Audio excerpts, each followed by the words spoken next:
اقرأ باسم ربك الذي خلق خلق الإنسان من علق اقرأ وربك الأكرم الذي علم بالقلم علم الإنسان ما لم يعلم۔ بسم اللہ الرحمن الرحیم۔ اچھا، اب ایک بہت اہم مضمون شروع ہو رہا ہے۔ اگلی 3 صورتیں آ رہی ہیں، یہ صورتیں جو ہیں یہ انسان کا جو ہدایت اور بھٹکنے کا قانون اللہ تعالیٰ نے بنایا ہوا ہے یہ اس کو بیان کرتی ہیں۔ یعنی پہلے بھی وقتاً فوقتاً آپ کے ذہن میں سوال آتا ہوگا، اب آپ نے 29.5 پارے پڑھ لیے ہیں تو بار بار یہ ذہن میں سوال آتا ہوگا۔ ایوری ناؤ اینڈ دین قرآن مجید میں ایک بات آ رہی ہے، اور وہ کیا ہے؟ اللہ تعالیٰ جسے چاہے گمراہ کرے، جسے چاہے ہدایت دے۔ اور یہ بات ہے اتنی اہم کہ اس کو اگنور نہیں کیا جا سکتا۔ ہر جمعے کے خطبے میں آپ سنتے ہیں من یہدہ اللہ فلا مضل لہ، جس کو اللہ راہ دکھائے تو کوئی اس کو بھٹکا نہیں سکتا، ومن یضللہ، اور جس کو اللہ تعالیٰ بھٹکا دے فلا ہادی لہ، تو وہ اس کو راہ دکھانے والا نہیں۔ پھر یہ کہ اللہ تعالیٰ ظالم نہیں ہے، یعنی کسی بھٹکے ہوئے کو راہ دکھانا، اس پر تو کوئی زیادہ انسان کو کنسرن نہیں ہوتا، لیکن سیدھے راہ پر چلتے ہوئے کو بھٹکانا، اس پر انسان جو ہے وہ کنسرن ہوتا ہے۔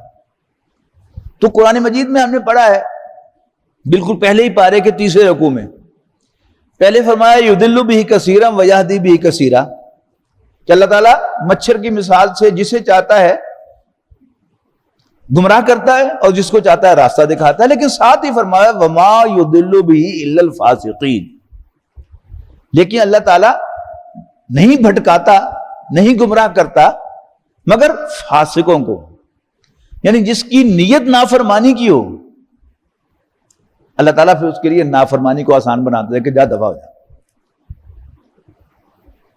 پھر ہم دیکھتے ہیں کہ حضرت عمر رضی اللہ تعالیٰ عنہ کو، جبکہ وہ نبی اکرم صلی اللہ علیہ وسلم کو معاذ اللہ قتل کرنے کے ارادے سے گھر سے نکلے تھے، لیکن اللہ تعالیٰ نے کیسے پیار سے ان کو حضور صلی اللہ علیہ وسلم کے خادموں میں شامل کر دیا،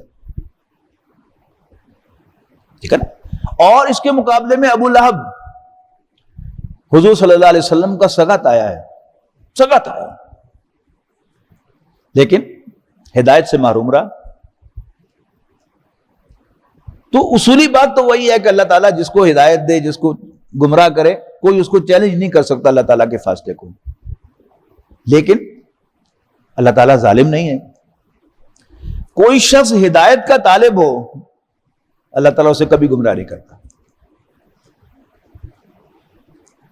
تو ہدایت و دلالت کا قانون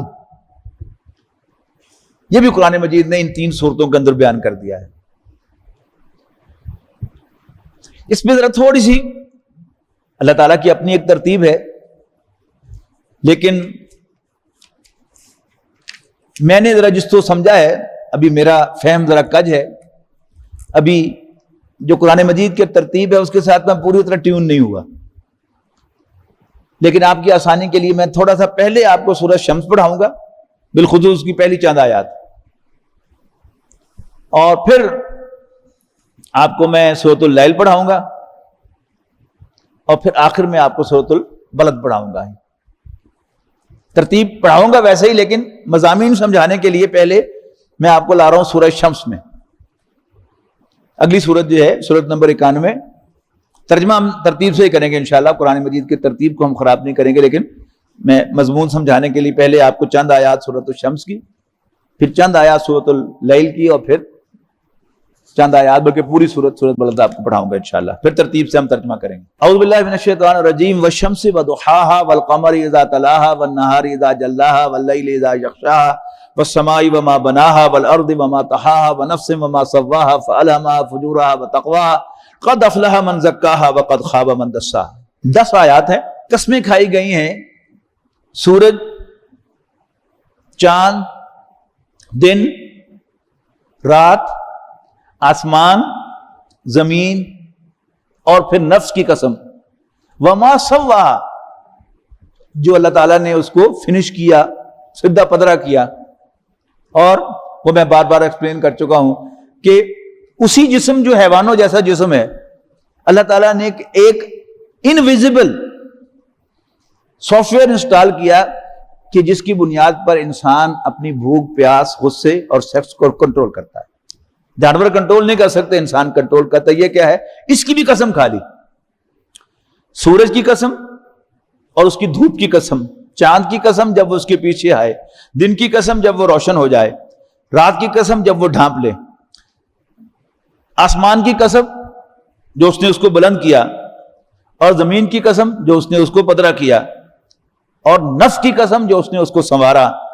فَأَلْهَمَهَا فُجُورَهَا وَتَقْوَاهَا، یہ تیسرا سٹیپ ہو گیا کہ اس میں الہامی طور پر ڈالا، ودیت کیا. اس کے فجور کا علم بھی اس کے تقویٰ کا علم. یہ اس کون ہے؟ یہ ہا کی ضمیر نفس کی طرف جا رہی ہے، واحد مؤنث، کہ اللہ تعالیٰ نے اس کے نفس کو جو کوالٹی عطا فرمائی تھی اپنے کنٹرول کی، اس کی حفاظت کیسے کرنی ہے، کنزرویشن، اور اس کو سپوائل کیسے کرنا ہے.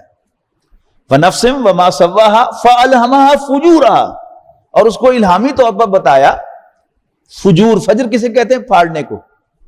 یعنی رات کا پردہ جب پھٹتا ہے تو فجر ہوتی ہے نا، کہ میرے نفس کو کیا سپوائل کرتا ہے، کون کون سے حرکتیں ہیں جس سے میری وہ جو اعلیٰ کوالٹی ہے کہ میں اپنے اوپر کنٹرول رکھتا ہوں وہ ختم ہو جاتی ہے. اور وَتَقْوَاهَا، کون کون سی حرکتیں ہیں کہ جن سے میں اپنی اس کوالٹی کو کنزرو کر سکتا ہوں، بچا سکتا ہوں. قد افلح من زکاہا، کامیاب وہ ہوا جس نے اس کو پاک اور صاف رکھا. وقد خاب من دساہا، اور ناکام وہ ہوا، نامراد وہ ہوا جس نے اس کو خاک میں ملا دیا. خاک کون سی ہے؟ یہ جسم، یہ خاکی وجود ہے نا، کہ اس کے اندر اپنے نفس کو مار دیا اور اپنے اوپر اپنی نفسانیت کو، اپنی حیوانیت کو غالب کر دیا، وہ ناکام ہو گیا. اب آگے چلیے اگلی سورت میں، سورت نمبر 92، سورۃ اللیل. اعوذ باللہ من الشیطان الرجیم. واللیل اذا یغشی والنہار اذا تجلی وما خلق الذکر والانثی ان سعیکم لشتی. پھر قسمیں کھائیں، رات کی قسم جب وہ ڈھانپ لے، دن کی قسم جب وہ روشن ہو جائے، اور قسم اس کی جو پیدا کیا اس نے، الذکر والانثی، مرد اور عورت کو، مذکر اور مؤنث کو. یہ تینوں کیا ہیں؟ کنٹراسٹ ہے نا، رات کے مقابلے میں دن اور مرد کے مقابلے میں عورت. ان سعیکم لشتی، یقیناً تمہاری کوششیں ڈائیورس ہیں. یعنی جیسے رات اور دن کے درمیان ڈائیورسٹی ہے، ایسے ہی مرد اور عورت کے درمیان بھی آپ جوں جوں گہرائی میں ہوتے چلے جائیں ڈائیورسٹی ہے. ایک جیسے نہیں ہے. خاص طور پر بایولوجی کا ایک طالب علم جس نے بایولوجی نہیں پڑھی وہ نہیں اپریشیٹ کر سکتا، لیکن جس نے بایولوجی پڑھی ہے اور کمپیوٹر پڑھا ہے، سافٹ ویئر کا کوئی تصور اس کے ذہن میں ہے کہ اللہ تعالیٰ نے دونوں کو مختلف سافٹ ویئر سے مسلح کیا ہے. ہر سیل میں 1/46 کا فرق ہے، اور پھر جوں جوں آپ آگے بڑھتے چلے جائیں، کیمسٹری فرق ہے، اینڈوکرائنالوجی فرق ہے، پھر نفسیات میں چلے جائیں تو بیہیویئر میں فرق ہے، ڈائیورسٹی ہے. تو ان تمام ڈائیورسٹی کی قسمیں کھانے کے بعد مقسم علیہ کیا ہے؟ مقسم بھی کیا ہے؟ اِنَّ سَعْيَكُمْ لَشَتَّىٰ، تمہاری کوششیں ڈائیورس ہیں، مختلف ہیں. اب پہلی قسم کی کوششیں، فَأَمَّا مَنْ أَعْطَىٰ، تو جس نے دیا،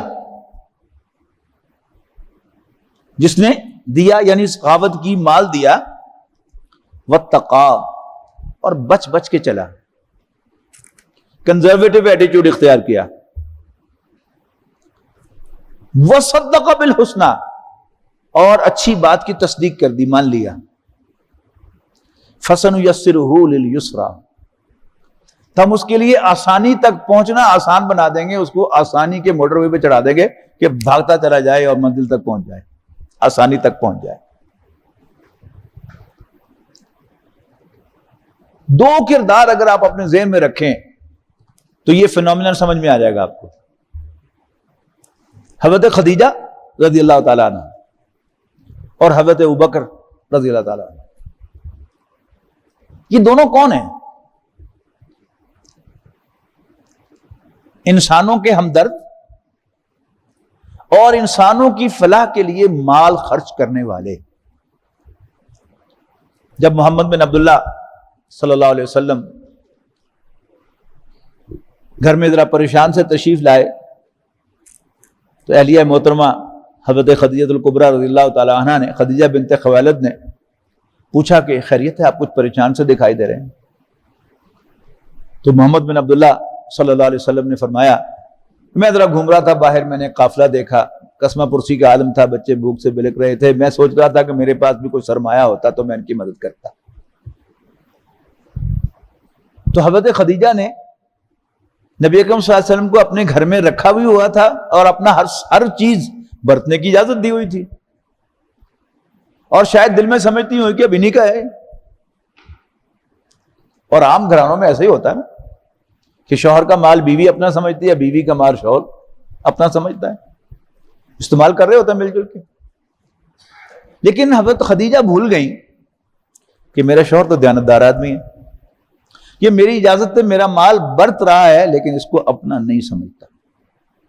تو انہوں نے مکی کے سرداروں کو بلایا اور ان سے کہا کہ تم سب گواہ رہو، میں نے اپنا سارا مال اپنے شوہر محمد بن عبداللہ کو صلی اللہ علیہ وسلم ہبہ کر دیا۔ اور حضرت ابوبکر، ان کا دفتر فضیلت تو بھرا پڑا ہے، ایمان لانے سے پہلے بھی اور ایمان لانے کے بعد بھی۔ وہ تو حضرت ابوبکر، جو حضرت علامہ اقبال کی جو نظم ہے اسے پڑھیے تو آپ کو لطف آئے گا، پھر یاد نہیں آپ اس کے الفاظ، کہ حضرت عمر جب نبی اکرم صلی اللہ علیہ وسلم نے غزوہ تبوک کے لیے مال لانے کی بار بار ترغیب دلائی تو حضرت عمر کہتے ہیں کہ ہوتا نا کاروباری آدمی، کبھی اس کے حالات اچھے ہوتے ہیں کبھی ذرا حالات تنگ ہوتے ہیں۔ تو حضرت عمر کے حالات اچھے تھے تو کہتے ہیں میں نے سوچا کہ آج میں ابو بکر سے بازی لے جاؤں گا، بہت سا مال لے کے آ گئے۔ اللہ کے رسول نے پوچھا کہ بھائی گھر میں کچھ چھوڑ کے آئے؟ انہوں نے کہا یہ آدھا گھر میں چھوڑا ہے ہوں، آدھا لے کے حاضر ہو گیا۔ اتنے میں حضرت ابوبکر بھی آ گئے اپنا مال لے کے۔ تو اللہ کے رسول نے ان سے بھی سوال کیا کہ کچھ گھر کے لیے بھی چھوڑ کے آیا ہو؟ انہوں نے کہا جی گھر میں صرف اللہ اور اس کے رسول کا نام چھوڑ کے آیا ہوں، آپ نے مانگا میں تو سب کچھ لے کے حاضر ہو گیا۔ تو حضرت عمر نے فرمایا کہ اس دن مجھے پتا چل گیا کہ میں ابوبکر سے بازی نہیں لے جا سکتا۔ حضرت بلال کو تشدد کر رہا ہے ان پر امیہ بن خلف، ان کا آقا، تو پیغام بھیجا حضرت ابوبکر نے کہ کتنے میں بیچنا ہے تم نے؟ اس نے جو دام مانگے وہ دے کے تو خرید لیا حضرت بلال کو اور آزاد کر دیا۔ اب جب نبی اکرم صلی اللہ علیہ وسلم پر وحی کا آغاز ہوا تو آپ غار حرا سے سیدھے گھر آئے ہیں اور حضرت خدیجہ سے کہا ہے کہ زملونی زملونی، مجھے کمبل اڑاؤ، مجھے کمبل اڑاؤ، مجھے سردی لگ رہی ہے۔ میں نے کہا کیا بات ہوئی؟ سارا واقعہ سنایا تو حضرت خدیجہ نے تسلی دی کہ آپ غریبوں کے ہمدرد ہیں، آپ یہ کام کرنے والے ہیں، آپ کا رب آپ کو تنہا نہیں چھوڑے گا، فکر نہیں کرے آپ۔ اور جب ورقہ بن نوفل نے، جو ان کے چچیرے بھائی تھے، کہا کہ یہ تو وہی ناموس ہے، وہی فرشتہ ہے جو فلانے پیغمبر کے پاس آیا تھا اور تمہیں اللہ نے اپنا رسول بنا دیا ہے، تو سب سے پہلے مسلمان تو وہ ہوئے اور ان کا تو جلد انتقال ہو گیا، لیکن عام جو ہمارے ہاں صحابہ کی فہرست ہے وہ بھی صحابہ میں شامل تو ہو گئے۔ اس میں اس ساری لسٹ میں سب سے پہلی حضرت خدیجہ ہے۔ تو ایمان تو توفیق سے ملتا ہے، یہ توفیق انہیں کیوں ملی؟ نمبر 1 سخاوت، اور پھر ان کی ساری زندگی طاہرہ تھی نا وہ، یعنی جیسے نبی اکرم صلی اللہ علیہ وسلم کو الصادق اور امین کا خطاب ملا تھا، حضرت خدیجہ کو مکے والوں نے الطاہرہ کا خطاب دیا تھا، the chaste woman، پاک باز خاتون، 2 دفعہ کی بیوہ، لیکن مکے والے انہیں جانتے تھے الطاہرہ کے نام سے، پاک باز خاتون کے نام سے۔ تو اعطا بھی ہو گیا، سخاوت بھی ہو گئی، تقوی بھی ہو گیا، اور تصدیق کی فوراً رسول اللہ صلی اللہ علیہ وسلم کو اللہ کا رسول مان لیا، تو فَسَنُيَسِّرُهُ لِلْيُسْرَىٰ، وہ نیکی کے موٹر پہ چڑھ گئے۔ اور حضرت ابوبکر رضی اللہ تعالیٰ عنہ سخی پلس دوست کس کے ہیں؟ Man is known by the company he keeps. تو نبی اکرم صلی اللہ علیہ وسلم کے لنگوٹیے دوست ہیں تو ویسے ہی ہونی چاہیے نا۔ اور یہ جو صدیقین ہیں، حضرت ابوبکر، انہوں نے کبھی کسی بت کو سجدہ نہیں کیا جیسے رسول اللہ صلی اللہ علیہ وسلم نے نہیں کیا، اور مکے والوں کے ہاں معروف تھا کہ عثمان اور ابوبکر انہوں نے کبھی زنا نہیں کیا، ایمان لانے سے پہلے بھی۔ اور جب نبی اکرم صلی اللہ علیہ وسلم ان کے پاس گئے کہ یہ میرے ساتھ ہوا ہے، اور ایسے ورقہ بن نوفل نے یہ کہا ہے، تو 2 گواہیاں۔ حضرت ابوبکر فرماتے ہیں کہ جب اللہ کے رسول صلی اللہ علیہ وسلم نے مجھے سارا معاملہ سنایا تو میں نے آپ کے چہرے کی طرف دیکھا، میرے دل نے گواہی دی کہ یہ چہرہ جھوٹا نہیں ہے، تو میں ایمان لے آیا۔ اور رسول اللہ صلی اللہ علیہ وسلم کی گواہی کیا ہے کہ جس کسی کے سامنے بھی میں نے اپنی دعوت رکھی تو کوئی ایسا شخص نہیں جس نے کچھ توقف نہ کیا ہو سوائے ابو بکر کے، کہ ادھر میں نے اس کے سامنے دعوت رکھی اور امیڈیٹلی اس نے قبول کر لی۔ فَسَنُيَسِّرُهُ لِلْيُسْرَىٰ۔ اگلا جو فرمایا وَأَمَّا مَنْ بَخِلَ وَاسْتَغْنَىٰ، اس کے لیے آپ ابو لہب کی مثال اپنے سامنے رکھیں۔ پہلی بات تو یہ میں رکھیے گا کہ ایک ٹرائبل سوسائٹی، اس میں اپنے ٹرائب کا بندہ اپنا ہے اور دوسرے ٹرائب کا بندہ پرایا ہے۔ خاندانوں کے اندر بھی ایسے ہوتا ہے۔ رسول اللہ صلی اللہ علیہ وسلم ہاشمی ہیں، ابو لہب آپ کا سگا تایا وہ بھی ہاشمی ہیں، تو روایت کے مطابق اسے اپنے بھتیجے کو اون کرنا چاہیے تھا جیسے ابو طالب نے اون کیا۔ ابو جہل کا خاندان دوسرے خاندان سے تعلق تھا، اس نے ڈس اون کیا۔ تو ابو لہب کی بات ہم کر رہے ہیں۔ ابو لہب جو تھا وہ بخیل آدمی تھا، چور بھی تھا، یعنی جان کا بھی بخیل تھا، مال کا بھی بخیل تھا۔ غزوہ بدر میں وہ خود نہیں آیا تھا، اس نے کرائے کے 2 فوجی بھیجے تھے، یہ میری طرف سے لڑیں گے۔ اور مکہ مکرمہ میں وہ چور مشہور تھا، جیسے ہمارے ہاں ایک وزیر ہوا کرتے تھے، آپ کو یاد ہوگا کہ وہ انجن چور مشہور تھے۔ تو ابو لہب جو تھا یہ ایک ہرن چور مشہور تھا، کیونکہ بنو ہاشم یہ کعبے کے متولی تھے۔ ایک چڑھاوے کا سونے کا ہرن آیا تھا اور وہ وہاں سے غائب ہو گیا تھا، اور لوگ اسی کو مرد الزام ٹھہراتے تھے کہ اس نے چوری کیا۔ تو بخیل بھی تھا، اور الفاظ کیا ہیں؟ اما من بخیلا واستغنا، جس نے بخل کیا، یہ کیا ہے؟ یہ اعطاء کا الٹ ہے، اور استغنا اتقاء کا الٹ ہے۔ اتقاء بچ بچ کے چلنا، ڈر ڈر کے چلنا، استغنا بے پرواہی، پرمیسیوزم، سب ٹھیک ہے، سب جائز ہے، سب حلال ہے، بے پرواہی۔ اور وَكَذَّبَ بِالْحُسْنَىٰ، نبی اکرم صلی اللہ علیہ وسلم کا انکار کرنے میں پہل کرنے والا وہ ابو لہب ہے، سگا تایا ہونے کے باوجود۔ نتیجہ کیا نکلا؟ فَسَنُيَسِّرُهُ لِلْعُسْرَىٰ، تو ہم اس کے لیے مشکل میں پھنسنا آسان بنا دیتے ہیں۔ اسرا تنگی، مشکل، اور یسر آسانی۔ فَسَنُيَسِّرُهُ، تو ہم اس کے لیے آسان بنا دیں گے اسرا، مشکل میں پھنسنا۔ یہ ابو لہب کی تصویر ہو گئی۔ دو کردار اگر آپ اور سمجھ لیں تو آپ کو ہدایت کا قانون انشاءاللہ سمجھ میں آ جائے گا. ایک ابو جہل کا کردار.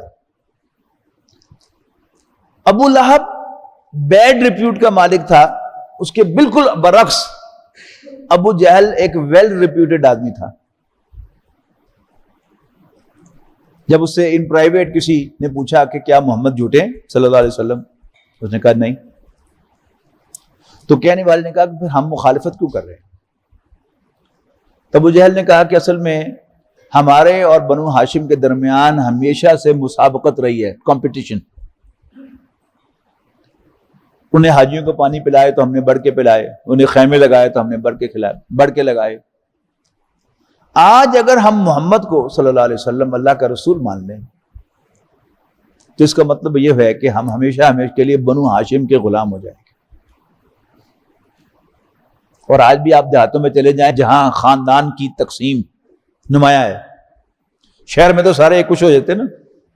کوئی شخص جو ہے وہ آپ کے برابر وہ مکان خرید لے تو وہ اپنا جو بھی تعارف کرا دے، سید تعارف کرا دے، راجپوت کرا دے، رائی کرا دے، جاٹ کرا دے، ڈوگر گجر جو مرضی بورڈ پہ لکھ لے، آپ مان لیں گے کہ وہ ہے. دیہات میں تو نہیں پہچانا ایسا ہو سکتا. وہاں تو ہر شخص اپنے خاندان سے پہچانا جاتا ہے، اے گجراں دا ہے، راجپوتاں دا ہے، پرائیاں دا ہے، ڈوگراں دا ہے، پٹھاناں دا ہے. اور وہاں کیا ہوتا ہے؟ اپنے بچے کو اون کیا جاتا ہے. اگر کسی بھی خاندان کا کوئی بچہ کوئی الٹی سیدھی حرکت کرے تو خاندان کے اندر بے شک اس کو جوتے مار لیں، لیکن خاندان سے باہر سارا خاندان اس کے پیچھے کھڑا ہوتا ہے. ساڈا منڈا خبردار نہ اخلاق، اس کے پیچھے تھانے جائیں گے، کچہری جائیں گے، سپریم کورٹ پر بھی جائے گا پورا خاندان اس کے پیچھے. تو اس نے کہا کہ جی اگر ہم محمد کو اللہ کا رسول مان لیں تو اس کا مطلب یہ ہے کہ ہم ہمیشہ کے لیے بنو ہاشم کے غلام ہو جائیں. یہ نہیں ہو سکتا. کہنا تھا ٹھیک ہے پر ہے وہ راجپوت ہے، راجپوتوں نے تھلے نہیں سے لگنا. کہنا تھا ٹھیک ہے پر ہے وہ رائیاں تھلے سے نہیں لگنا. تو کیا ہوا؟ 2 سٹیپس میں وہ حضرت ابوبکر کے ساتھ آیا. کریڈیبل بھی تھا اور خرچ بھی کرتا تھا، لیکن حق سامنے آیا تو اس کی تصدیق نہیں کی، تکذیب کر دی. کذب بالحسنی. تو نتیجہ کیا نکلا کہ 2 سٹیپ میں حضرت ابوبکر حضرت خدیجہ کے ساتھ آیا اور کانٹا بدلا اور پھر چلا گیا ابو لہب کے ساتھ. تو انجام کس کے ساتھ ہوا؟ ابو لہب کے ساتھ. چوتھا کردار آپ سمجھ لیں حضرت عمر رضی اللہ تعالیٰ عنہ کا. حضرت عمر کون ہے رضی اللہ تعالیٰ عنہ؟ یعنی جس طرح ہمارے معاشرے میں بات ہوتے نا کردار کہ تکڑے لوگ، مشکل میں کام آنے والے، کسی دی تھی پہن کو کٹ کے لے جاوے تو شرفا تو چپ کر کے اندر داخل ہو جاتے نا اپنے گھروں میں. کام کون آتا ہے؟ کوئی ایسا شخص جس کو نارملی اچھی نظر سے نہیں دیکھا جاتا، وہ جا کے آپ کی بہو بیٹی کو ریکور کر کے لاتا ہے اور آپ کے عزت کے ساتھ آپ کے گھر میں داخل کرتا ہے. 6 سال گزر گئے. عمر بن خطاب نے کبھی یہ جاننے کی کوشش نہیں کی کہ محمد کیا رہے ہیں صلی اللہ علیہ وسلم. اپنے کام میں مست ہے، شکار ہے، پہلوانی ہے، مار دھاڑ ہے. ایک دن خیال آیا کہ آج میں کنڈا کاڈی نہ ہوں. یہ کیا ہر گھر میں لڑائی پڑی ہوئی ہے، باپ بیٹے کے خلاف کھڑا ہے، بھائی بھائی کے خلاف کھڑا ہے، میاں بیوی کے درمیان اختلاف ہے، میں کنڈا کاڈی آؤں. ہاتھ میں پکڑی تلوار ننگی اور دار ارقم کی طرف چلے جہاں رسول اللہ صلی اللہ علیہ وسلم تشریف فرما تھے. راستے میں ابو نعیم غالباً نام تھا ان صحابی کا، وہ ملے. ان کے خیر نہ کدھر؟ ان کے میں کنڈا کاڈی آواں. کدھر کنڈا کاٹنے چلے ہیں؟ ان کے لیے محمد کا صلی اللہ علیہ وسلم. معاذ اللہ. تو انہوں نے کہا کہ ادھر بعد جائیں، پہلے اپنے گھر دی خبر تل ہے. نے کہا کیوں، میرے گھر میں کیا ہوا؟ تو اس نے کہا کہ تمہاری بہن فاطمہ اور تمہارا بہنوئی سعید ابن زید رضی اللہ تعالیٰ عنہما، وہ دونوں تو اس پر ایمان لا چکے ہیں، تو مارنا ہی تھے پہلے انہوں نے مار کھا جا کے. ہر بندے کی اپنی گالی ہوتی ہے. کوئی انٹلیکچوئل ہو نا, اس کو آپ نان سینس کہہ دیں, اس کی تن بدن میں آگ لگ جائے گی کہ میرے جیسا سینسیبل آدمی تو دنیا میں پیدا ہی نہیں ہوا, تو تم مجھے کیسے نان سینس کہہ رہے ہو. اسی طرح جو اس قسم کا آدمی ہے, اس کے لیے گالی کیا ہے؟ کوئی اس کو کچوکا لگائے, لا بڑا چلیا ہے, اس کو کوئی پیڑ کہے, بکری کہے, بزدل کہے, تب اس کی آگ تن بدن میں آگ لگتی ہے نا. تو سیدھے گئے بجائے غار ارقم کی طرف جانے کے حضرت سعید ابن زید کے گھر. اندر سے آواز آ رہی تھی کہ سورۃ طٰہٰ کی آیات تازہ تازہ نازل ہوئی تھی. خباب بن ارت رضی اللہ تعالیٰ عنہ وہ آیات لے کے آئے تھے اور پڑھا رہے تھے سعید ابن زید اور حضرت فاطمہ کو, فاطمہ بنت خطاب کو. تو باہر سے پکارا تڑی ایسی تیسی. ان کو پتہ چل گیا کہ عمر کو لگ گیا پتہ آج. تو انہوں نے حضرت خباب کو تو جیسے کہیں چھپایا, دروازہ کھولا تو آؤ دیکھا نہ تاؤ دیکھا, سعید ابن زید کو مارنا شروع کر دیا. چھڑانے کے لیے بیچ میں بہن آ گئی فاطمہ بنت خطاب, تو ایک ان کو بھی لگا دی. عرب کا معاشرہ بڑا عجیب تھا کہ ایک طرف عورت کی ان کی نظر میں کوئی وقت نہیں تھی, لیکن اس کیریکٹر کا بندہ جس سے مکے کا کوئی جوان بھی آنکھوں میں آنکھیں ڈال کے بات نہیں کر سکتا تھا, وہ اپنی توہین سمجھتا تھا کہ وہ عورت کے ساتھ لڑے. خیر کردار ہے نا کہ مرے تھے پھر اپنے ٹکر دے میں عورتوں نے کی لڑنا. بہن کو بھی مار دیا, اس نیلے پہ دیلا مار دیا بہن نے. اس نے کہا کہ عمر جو کرنا ہے کر لو, اب ہم اس دین کو چھوڑنے والے نہیں. تو جیسے غبارے میں سے ہوا نکل جاتی ہے, تو اس نے نیچے سے ٹورپیڈو مارا اور وہ سارا جو تکبر کا خول چڑھا ہوا تھا وہ اس غبارے میں سے نکل گئی ہوا. اندر سے اصلی عمر برآمد ہو گیا. وہ غبارہ تو ہوا ہی ہوتی ہے نا, سالڈ چیز تو نہیں ہوتی. اندر سے جب سالڈ عمر برآمد ہوا تو سارا جوش و خروش ایک دم ٹھنڈا ہو گیا. تو کیا کہ اچھا یہ دکھاؤ تو صحیح مجھے تم پڑھ کیا رہے تھے. تو فاطمہ بنت خطاب رضی اللہ تعالیٰ عنہ سمجھ گئیں کہ تیر نشانے پہ لگ گیا. انہوں نے کہا یہ آپ ناپاک ہیں, ہم آپ کے ہاتھ میں قرآن کی آیات نہیں دے سکتے, پہلے غسل کریں آپ. فوراً غسل کر لیا. آیا ہاں بلاؤ. تو سورۃ طٰہٰ کی آیات پڑھی, طٰہٰ ما انزلنا علیک القرآن لتشقی الا تذکرۃ لمن یخشی.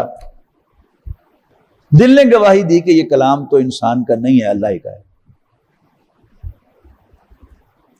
اب حضرت عمر رضی اللہ تعالیٰ عنہ بچے تو نہیں تھے نا, ان کو پتا تھا کہ میں ننگی تلوار لے کر گھر سے نکلا ہوں محمد کو قتل کرنے کے لیے صلی اللہ علیہ وسلم, معاذ اللہ. اور اب اگر میں بغیر قتل کیے جاؤں گا تو لوگ اوئے اوئے کریں گے, مجھے